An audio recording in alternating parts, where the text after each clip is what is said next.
Assalamualaikum warahmatullahi wabarakatuh. Saya Sarah Ramadan NIM 2520123 dari kelas PTIK 6D. Di sini saya akan menjelaskan sedikit mengenai sistem operasi.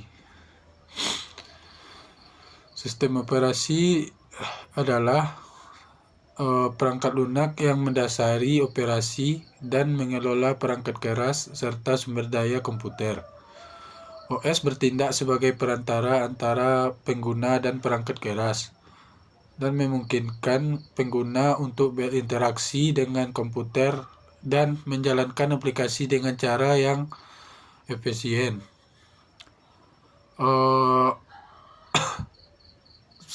Selanjutnya saya akan menjelaskan lebih terperinci tentang sistem operasi tersebut. Fungsi utamanya ialah yang pertama, manajemen sumber daya. OS mengelola sumber daya perangkat keras seperti CPU atau Central Processing Unit, memori perangkat dan penyimpanan, dan perangkat input dan output. Ini melibatkan alokasi dan penggunaan sumber daya secara efisien di antara aplikasi yang berjalan. Yang kedua, manajemen tugas. OS memungkinkan pengguna untuk menjalankan dan mengelola aplikasi atau tugas yang berbeda secara bersamaan. Ini melibatkan penjadwalan tugas, penyimbangan beban, dan pengalihan konteks antara tugas. Yang ketiga yaitu antarmuka pengguna. OS menyediakan antarmuka yang memungkinkan pengguna berinteraksi dengan komputer. Ini bisa berupa antarmuka grafis, yaitu GUI, yang intuitif, atau antarmuka yang berbaris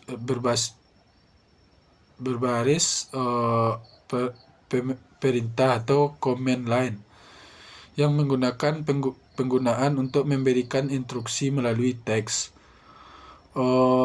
Manajemen sistem. Selanjutnya, manajemen sistem file. OS mengelola penyimpanan dan struktur data dalam sistem file.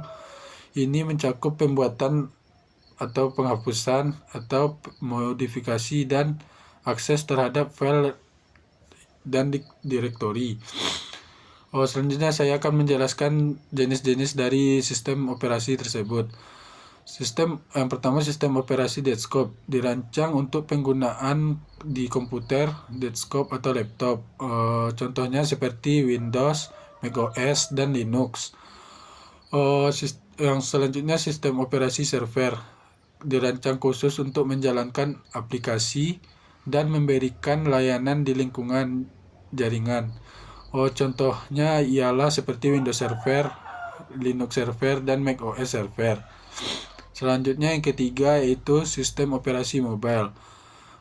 Sistem ini dirancang khusus untuk perangkat mobile seperti smartphone dan tablet. Contohnya seperti Android dan iOS. Selanjutnya sistem operasi tertanam atau embedded, terintegrasi dan perangkat non-komputer seperti elektronik, mobil, peralatan rumah tangga, dan lain-lain. Contoh sistem operasi yang digunakan adalah ATM, mobil, oven, komponen. Selanjutnya saya akan menjelaskan tentang komponen-komponen sistem operasi. Yang pertama, kernel, bagian inti dari sistem operasi yang mengendalikan operasi dasar dan komunikasi langsung dengan perangkat keras. Lalu yang kedua, driver perangkat lunak yang memungkinkan sistem operasi berkomunikasi dengan perangkat keras tertentu seperti kartu grafis, printer, atau keyboard.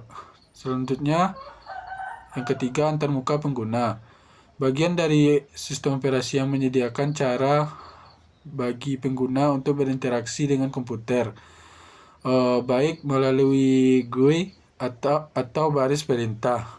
Selanjutnya, manajer tugas. komponen yang memantau dan mengelola tugas-tugas yang sedang berjalan dalam sistem. Dan yang selanjutnya yaitu sistem file, struktur hierarkis yang digunakan oleh sistem operasi untuk mengatur dan menyimpan perangkat penyimpanan. Selanjutnya saya akan menjelaskan apa saja itu contoh dari sistem operasi tersebut.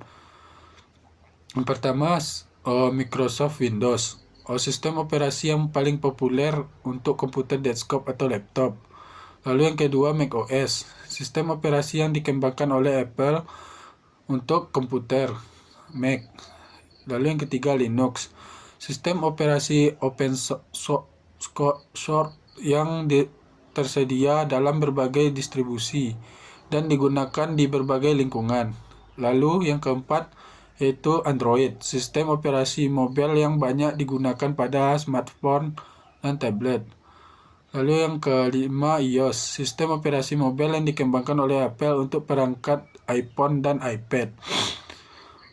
Sistem operasi ini terus berkembang dengan fitur-fitur baru untuk meningkatkan kinerja dan pengalaman pengguna masing-masing sistem operasi dan memiliki karakteristik dan kelebihan yang berbeda. Dan pemilihan sistem operasi yang tergantung pada kebutuhan dan preferensi penggunaan. Selanjutnya saya akan menjelaskan sedikit mengenai definisi dari sistem operasi tersebut. Sistem operasi ini adalah perangkat lunak yang berfungsi sebagai jembatan antara pengguna dan perangkat keras komputer. Ini untuk mengelola sumber daya komputer dan menjalankan aplikasi dan memberikan lingkungan kerja yang efisien bagi pengguna. Sistem operasi ini memfasilitasi eksekusi program, mengatur memori, menyediakan perangkat antarmuka pengguna, dan mengelola perangkat keras komputer. Selanjutnya saya akan menjelaskan sedikit komponen-komponen dari sistem operasi tersebut. Yang pertama, komponennya itu kernel, merupakan inti dari sistem operasi yang mengendalikan sumber daya perangkat keras dan menyediakan layanan sistem dasar. Yang kedua yaitu manajer tugas, bertanggung jawab untuk mengelola tugas-tugas yang berjalan dalam sistem, termasuk itu penjadwalan tugas dan alokasi sumber daya. Selanjutnya yang keempat, antarmuka pengguna, memberikan berbagai cara bagi pengguna untuk berinteraksi dengan sistem operasi melalui GUI atau baris perintah. Selanjutnya yang kelima itu manajemen memori, yaitu mengatur penggunaan memori sistem dan mengelola alokasi memori untuk aplikasi yang berjalan. Lalu yang keenam yaitu manajemen file, mengatur penyimpanan dan pengaksesan file pada perangkat penyimpanan. Yang keenam, drive perangkat, perangkat lunak yang memungkinkan sistem operasi berkomunikasi dengan perangkat keras tertentu seperti printer, keyboard, dan kartu grafis. Selanjutnya saya akan menjelaskan sedikit tentang tujuan dari sistem operasi tersebut, yaitu yang pertama yaitu menyediakan lingkungan yang efisien untuk menjalankan program aplikasi. Lalu yang kedua yaitu mengelola dan mengkoordinasi penggunaan sumber daya perangkat keras. Lalu yang ketiga yaitu menyediakan antarmuka yang memungkinkan pengguna berinteraksi dengan sistem. Lalu yang keempat, menyediakan mekanisme keamanan untuk melindungi sistem data dari akses yang tidak sah. Lalu yang keempat itu meningkatkan kinerja sistem dengan mengoptimalkan penggunaan sumber daya. Selanjutnya saya akan menjelaskan sedikit apa saja manfaat dari sistem operasi tersebut. Yaitu pertama itu memungkinkan pengguna untuk menjalankan aplikasi dengan cara yang efisien. Yang kedua yaitu menyediakan pengelolaan sumber daya yang efektif, dan alokasi memori yang tepat. Yang ketiga yaitu memastikan keamanan sistem dan data dari ancaman yang mungkin. Lalu yang keempat, menyediakan antarmuka pengguna yang nyaman dan intuitif. Lalu yang kelima, meningkatkan kinerja sistem melalui penjadwalan tugas dan manajemen sumber daya. Selanjutnya saya akan menjelaskan sedikit tentang jenis sistem operasi. Yang pertama, sistem operasi desktop yang dirancang khusus untuk komputer atau laptop yang digunakan oleh individu seperti Windows, Mac OS, dan Linux. Sistem operasi server dirancang untuk menjalankan layanan aplikasi di lingkungan jaringan seperti Windows Server, Linux Server, dan Unix. Sistem operasi mobile. Sistem ini dirancang khusus untuk perangkat mobile seperti smartphone dan tablet seperti Android dan iOS. Sistem operasi yang tertanam atau embedded terintegrasi dalam perangkat non-komputer seperti mobil, peralatan rumah tangga, atau perangkat elektronik lainnya seperti RTOS atau Real-Time Operating System. Setiap jenis sistem operasi ini memiliki karakteristik dan fungsional yang khusus sesuai dengan kebutuhan dan penggunaan lingkungan.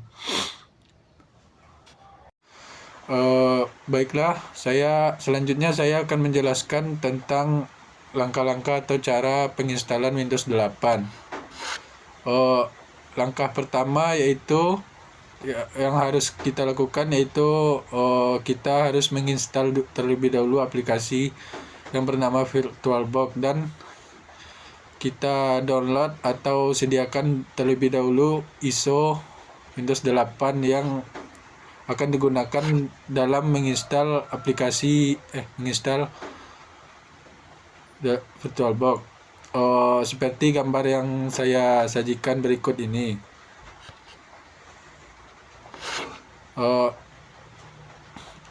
Langkah yang kedua ialah setelah aplikasi VirtualBox terinstall, lalu buka aplikasinya dan kita klik New untuk membuat virtual machine. Seperti gambar yang saya sajikan berikut ini.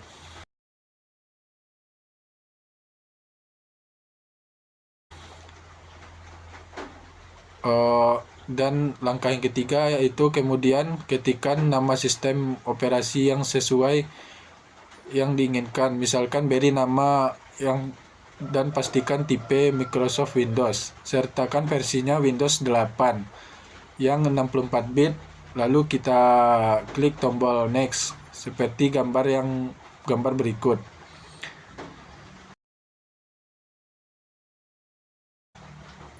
Langkah keempat yaitu selanjutnya kita atur memori RAM pada Windows 8 sesuai yang kita inginkan, atau bisa memakai aturan default saja.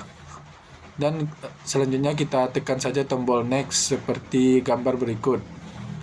Dan langkah yang kelima itu pilihlah create a VirtualBox hard disk now untuk membuat hard disk baru.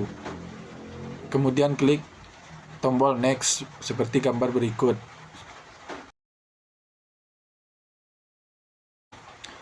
Dan langkah yang keenam ialah pilihlah virtual disk image sebagai tipe file hard disk, lalu kita klik tombol next seperti gambar berikut.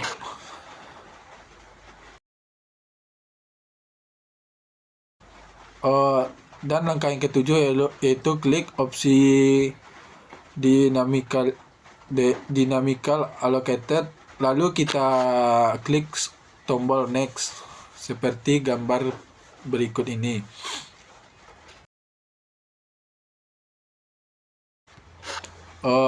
Langkah yang ke-8 yaitu kita bisa atur ukuran dan file lokasi untuk hard disk tersebut. Bisa kita mengikuti pengaturan default saja, sehingga kita klik tombol create saja, seperti gambar di bawah ini.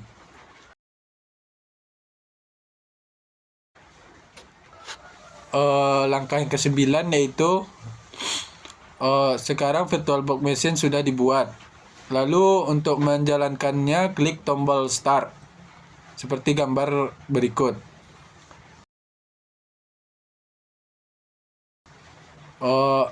Langkah yang ke-10 ialah akan muncul pilihan untuk disk. Lalu kita pilih icon folder seperti gambar berikut ini.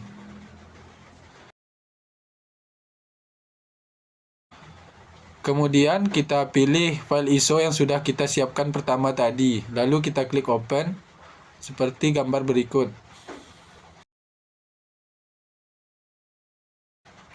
Lalu langkah ke-12 yaitu pada kotak select startup disk, kita klik tombol start untuk memulai penginstalan Windows 8 tersebut, seperti gambar berikut ini. Dan langkah selanjutnya yaitu langkah ke-13, apabila Windows setup sudah ditampilkan, pilihlah bahasa yang digunakan untuk menginstal Windows 8. Karena sudah ada dalam bahasa Inggris, lalu kita klik saja bahasa Inggris dan kita tekan saja next seperti gambar berikut ini.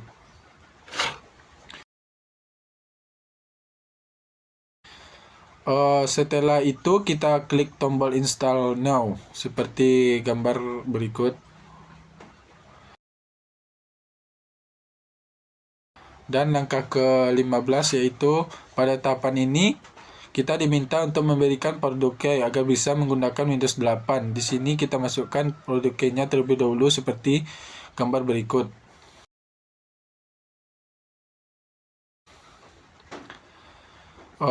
Dan langkah yang ke-16 yaitu pada lisensi term centang pada I accept the lisensi term, lalu klik tombol next seperti gambar berikut ini. Lalu langkah yang ke-17 yaitu pilihlah menu custom, lalu install Windows 8 only yang advance, seperti gambar berikut. Langkah ke-18 yaitu klik tombol new untuk menambahkan partisi hard disk seperti gambar berikut ini. Lalu langkah yang ke-19 yaitu berikan ukuran hard disk yang akan dibagikan, lalu klik tombol apply seperti gambar berikut ini. Dan langkah yang ke-20 yaitu maka disk akan terbagi menjadi dua partisi, di drive 0 dan partisi 2. Lalu kita klik tombol next seperti gambar berikut ini. Langkah yang selanjutnya itu langkah ke-21. Setelah selesai lalu kita tekan saja next seperti gambar berikut ini. Silakan kita tunggu beberapa saat untuk proses penginstalan selesai. Langkah ke-23, setelah selesai proses penginstalannya, langsung saja kita klik restart now seperti gambar yang telah diberikan.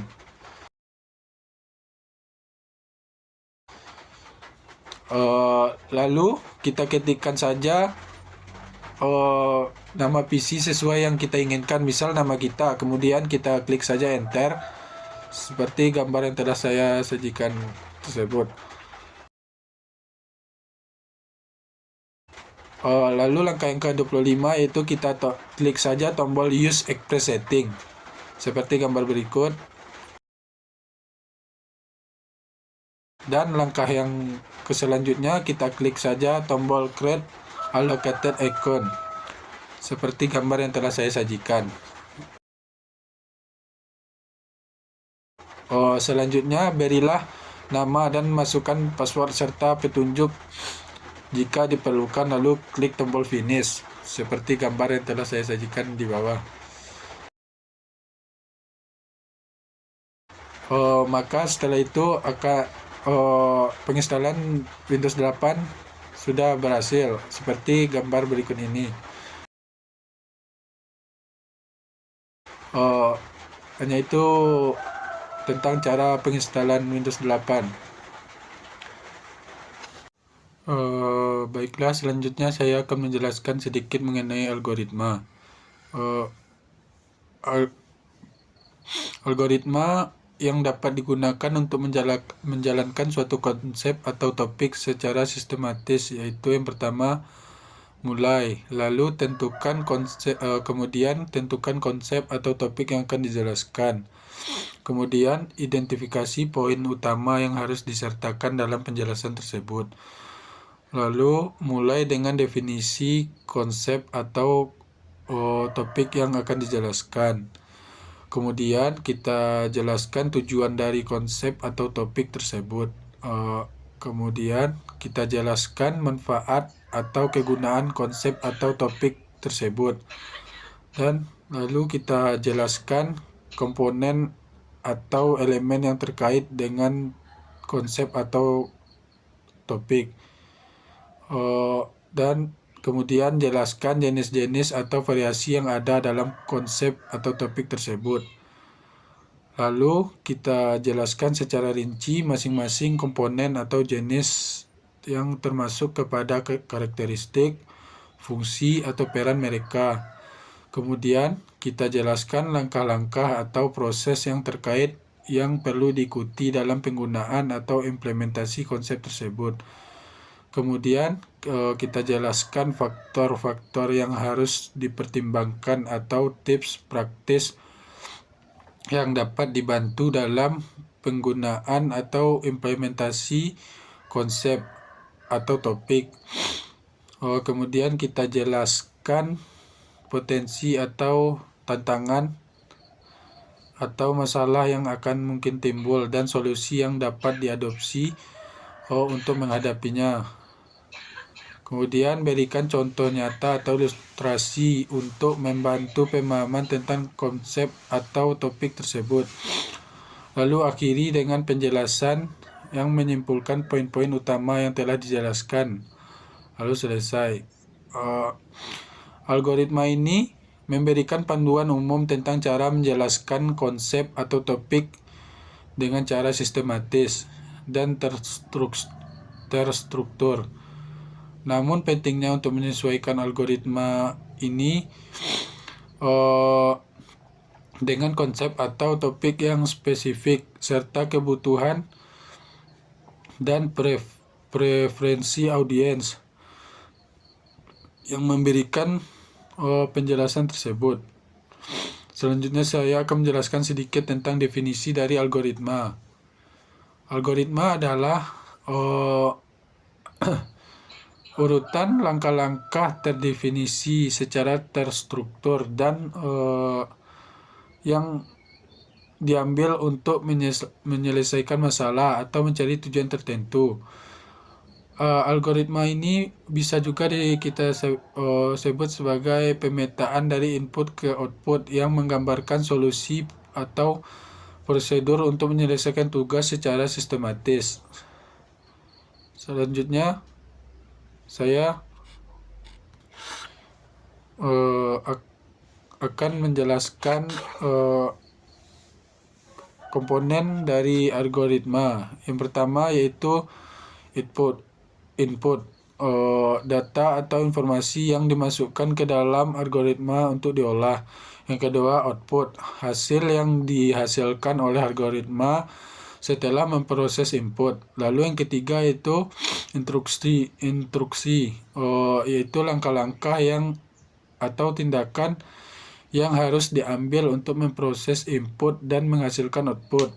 Lalu yang keempat yaitu pengulangan atau looping, mekanisme yang memungkinkan bagian dari algoritma untuk diulang-ulang beberapa kali berdasarkan kondisi tertentu. Selanjutnya yaitu percabangan atau branching. Mekanisme yang memungkinkan algoritma untuk memilih jalur yang berbeda berdasarkan kondisi tertentu. Variabel, simbol, atau wadah untuk menyimpan data dapat berubah selama proses algoritma. Lalu yang selanjutnya yaitu operasi. Tindakan matematika yang logikanya dilakukan pada data untuk memprosesnya. Selanjutnya saya akan menjelaskan sedikit tujuan dari algoritma tersebut. Tujuan dari algoritma tersebut ialah tujuan utama algoritma adalah menyediakan langkah-langkah yang terdefinisi dengan baik untuk menyelesaikan suatu masalah atau mencapai tujuan tertentu. Algoritma dapat membantu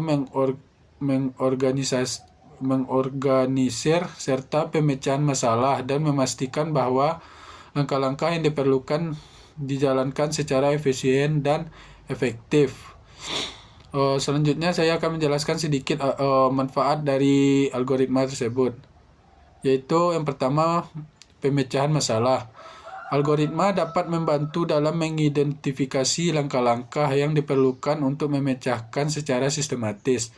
Lalu yang kedua, efisien. Dengan menggunakan algoritma yang baik, proses dapat dijalankan dengan cara yang paling efisien dan mengoptimalkan penggunaan sumber daya. Lalu kedua, kesalahan yang lebih rendah. Selanjutnya, kesalahan lebih rendah. Algoritma terdefinisi dengan baik mengurangi kemungkinan terjadinya kesalahan atau kekeliruan dalam suatu proses. Lalu selanjutnya yaitu reusabilitas. Algoritma yang telah dikembangkan dapat digunakan kembali dalam situasi yang serupa, menghemat waktu dan usaha. Perkembangan dan pemeliharaan. Selanjutnya, perkembangan dan pemeliharaan. Algoritma yang baik membantu dalam mengembangkan dan memelihara perangkat lunak dengan lebih mudah karena langkah-langkah yang jelas dan terstruktur. Selanjutnya saya akan menjelaskan sedikit mengenai apa saja jenis-jenis dari algoritma tersebut. Yang pertama yaitu langkah-langkah dieksekusinya secara berurutan dari awal sampai akhir. Lalu algoritma percabangan menggunakan pernyataan kondisional untuk memilih jalur yang berbeda berdasarkan kondisi tertentu. Lalu yang ketiga itu algoritma pengulangan menggunakan pernyataan pengulangan untuk mengeksekusi langkah-langkah tertentu berulang kali. Algoritma pencarian dan pemrosesan data digunakan untuk mencari dan memproses data dengan cara yang efisien, seperti algoritma pencarian biner atau algoritma pengurutan. Selanjutnya, algoritma rekursif. Algoritma yang memecahkan masalah dengan memecahnya menjadi masalah yang lebih kecil yang serupa hingga mencapai kasus dasar. Selanjutnya saya akan menjelaskan sedikit jenis-jenis algoritma tersebut. Merupakan beberapa contoh umum yang terdapat banyak jenis algoritma lainnya yang dapat digunakan tergantung pada masalah yang harus dipecahkan. Baiklah, dapat kita simpulkan bahwa sistem operasi tersebut adalah sebuah perangkat lunak yang mendasari operasi dan pengelolaan perangkat keras, serta sumber daya komputer. OS bertindak sebagai perantara antara pengguna dan perangkat keras, memungkinkan pengguna untuk berinteraksi dengan komputer dan menjalankan aplikasi dengan cara yang efisien.